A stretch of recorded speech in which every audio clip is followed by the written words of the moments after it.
Alright guys, story time. Oh man, where do I begin? First of all, let me say, if you're thinking about full self-drive, ironic as it's going to sound, do the subscription before you pay money for the full self-drive or enhanced autopilot.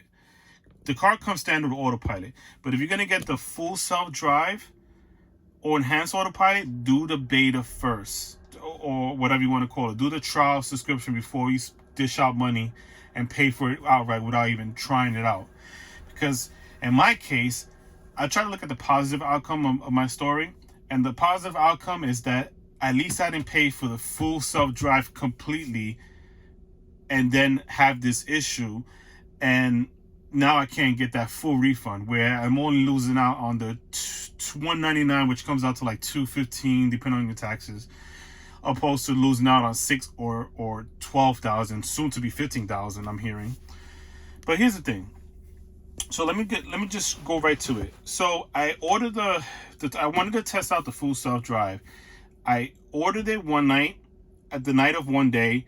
Literally the next day, I canceled it. Why I canceled it? To me, the autopilot was awesome, and I wasn't even gonna bother. But I said, you know what? Out of curiosity, let me test it out. Off the bat, first of all, you're not getting the full self-drive feature. You're paying for subscription, or if you're buying it, you're not getting it yet. But subscription, you're paying for a month, and you may not even get it that month. So you're paying for something that you're not getting the full service of. The full self-drive has the auto steer on city streets, but you gotta do this, the beta. You gotta do the request full self-drive beta. So you're paying for something that you're not getting the full features. All it is doing the summons, it's doing the lane change, it's doing the auto park. It does the. It's not perfect, but it's giving you access to it at least. Stoplight control, stop sign control. You're getting all that, but you're not getting the full self-drive where it makes rights and left turns. It's not doing all that on so you're not getting the full self-drive, all the features. So that's issue number one. But I'm okay with that. I'll be okay with that. Even though you're paying for something you're not getting full features, the problem became where it was doing this. Some people call it phantom braking, where the car would stop, slow down, stop, like slow down. It's pressing the brakes, and you're to me, like the car behind me could have rear-ended me. I won't be at fault, but why is the car randomly braking? There's nothing that was causing it to brake. Then it would brake for a yellow light, thinking it's a stoplight control, but it was a yellow light flashing. It's one of those yellow lights you see in the middle of the highway or the middle of the street, where it's kind of like giving you a warning, whether it's, hey, this is a school zone, or hey, yield, or hey, yield to pedestrian, whatever. It's one of those flashing yellow lights you normally see on roads, or like, hey, just drive slowly through here. And it's braking for that, hey, and it's asking you to confirm, is this a stop sign? If you don't press the button, or traffic control, and if you don't press the button, it's going to stop. So you have to actually engage more. So I'm engaging more, whereas the regular autopilot, it just drives. It's not slowing down, it's just driving. Another thing, at a intersection where it is where it is a light, where it's like red, green, yellow, it's asking you to confirm. Even though it's green, the light could be green. If you don't confirm by pressing the gas or whatever else it's telling you to press, it's gonna stop. So you see it slowing down. So it's pressing the brakes, slowing down, and it's asking you to confirm. If you don't confirm, it's gonna stop. So again, I have to press the button more. Where before, if it's green, it just goes. No braking, nothing. It's just going if it's green. But if it's red, before the update, before the full self-drive, it's gonna slow down, but it's not gonna make that complete stop. So it's gonna chime, it's gonna alert you, it's gonna slow down. If you're not paying attention, before the full self-drive, you're still getting that, hey, look, what's going on? There's a red light.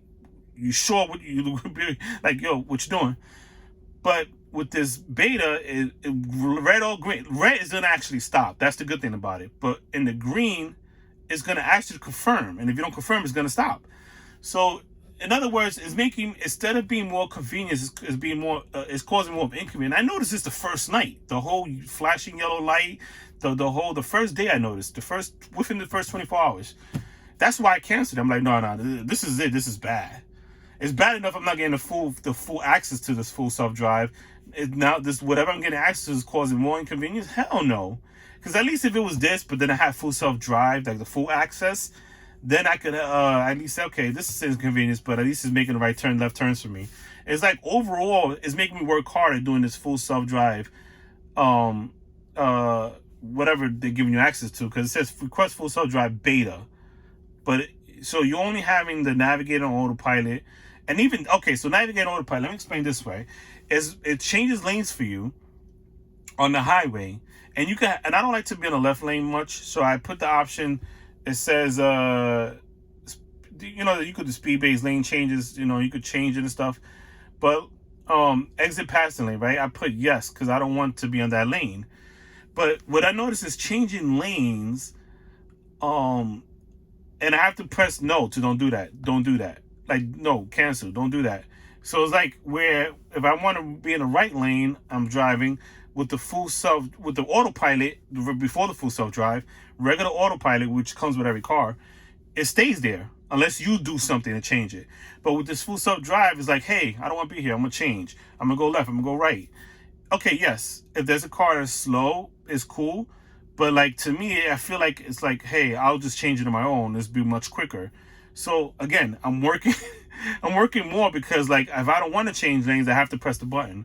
So basically what this full self drive is making me do is engaging more with the touchscreen, opposed to whereas before I just had an autopilot, I just leave it alone, it drives on its own, I'm good.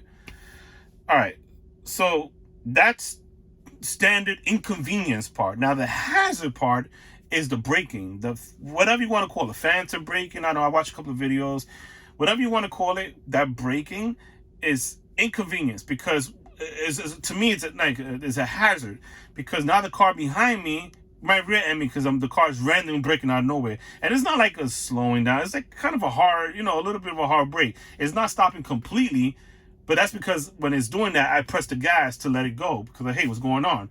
So if I don't do that, it's going to stop completely. So again, I'm engaging more now, but also I'm trying to avoid an accident. So if I don't do that, it's going to cause an accident.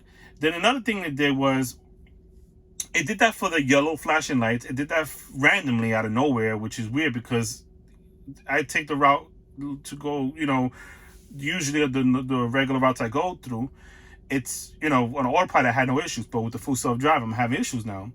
But there was one part where it's a split, right? Let's say it's a split and it's either go left or right. With the autopilot, you have to disengage and go, because if not, it's gonna do this weird thing. But with the full self-drive, you would think it would go because it's left or right, but no, it's not doing it. What's happening is doing the same thing that it would do with the autopilot. And what happened was it just like, it was confused. It went over that medium split pavement markings on the floor, which is not bad because it's just pavement markings, but it went over that and then went back into the left lane where it was supposed to go. So it kind of did this little quick jerk off the lane back in the lane. And I'm like, to me, that scared me, because I'm like, oh, wait a minute, if this, what's gonna happen? And if there's a car behind me and it brakes hard like it did, I could get rear-ended if the guy behind me is not paying attention. Again, it won't be my fault, but who wants to deal with getting rear-ended? So that was another issue. There was so many issues. I didn't write them down. I'm just telling you the ones I can remember now. But those are the ones that's just causing inconvenience. Long story short, right? Mind you, I canceled the very next day after I get to actually test all that out. I actually got to do a decent amount of drive. So I canceled it, but I didn't see those refund. I'm like, wait, what's going on? So then I called Tesla. Like, what's going on? They're like, yeah, your subscription runs to the end of the month, and then you pay for that month. I'm like, all right, cool. It's about the principle of the matter, right? It's not really about the money, even though, who wants to pay $215 for something that is not working correctly and is actually making it harder and causing a danger. So when I contacted Tesla about it, they were like, no, we can blah, blah, this and that. We could try to adjust the features here so that. I'm like, I just want the software off. They're like, no, we could just do this. I'm like, yeah, I did that. I did that. It's still going to it's still gonna do the software where it's gonna detect the where it's hard to explain, but you have to know the driving on autopilot and driving on the full self drive to feel the car and know how it's acting different. So he said, unfortunately, I have to wait it out until the end of the period in order for it to completely disengage from that software, and I can't get a refund. So, long story short, they were unable to help me. I even asked to speak to supervisors, said the same thing. They have this thing that, oh, we got to be fair to all customers. I get it. There's times people just want to try to blah, blah. Yeah, it's not like I waited to the week or two, end of the month. I'm like, hey, I'm not happy. I want my full refund. No. Just the next day, not even 24 hours passed, and I canceled it.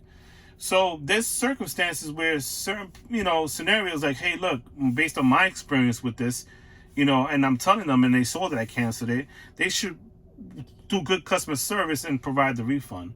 But they decided not to. Anyway, I'll let that, they were unable to help me. So all I could do is tell my experience for the next person who's thinking about doing it, don't make the same mistake I made.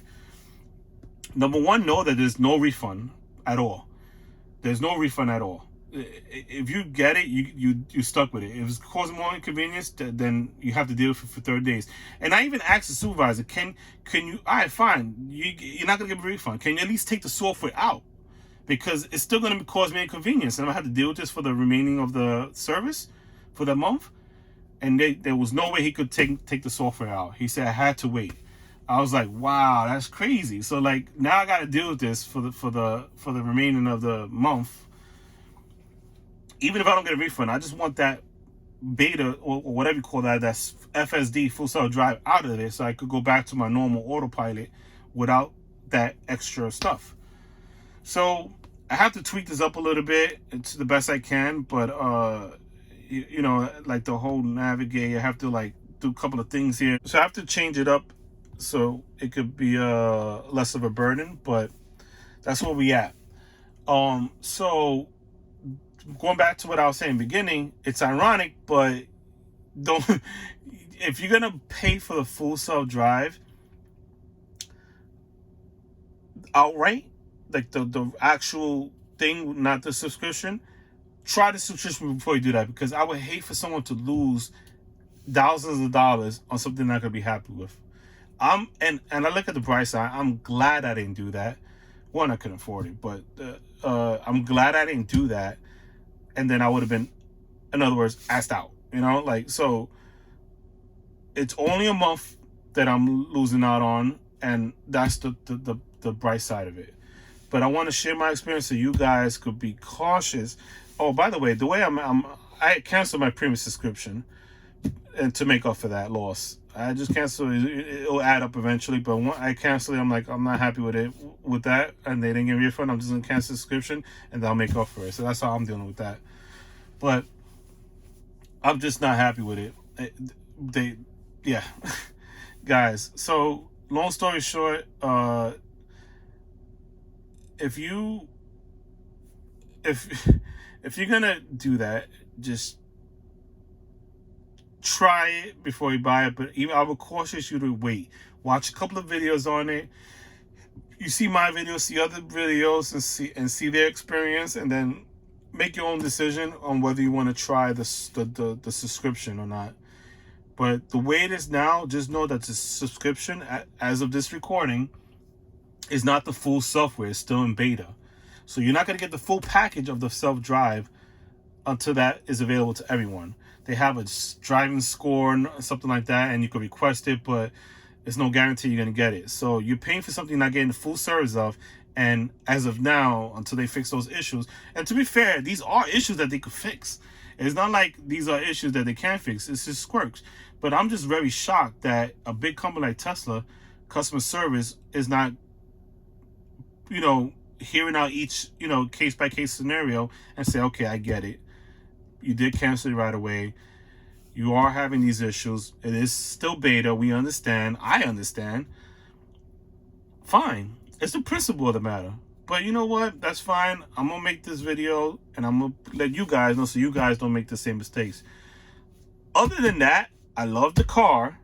I love the autopilot, the regular autopilot that comes with the car. If you ask my opinion, stick with that. It's awesome. It literally it does what it's supposed to do.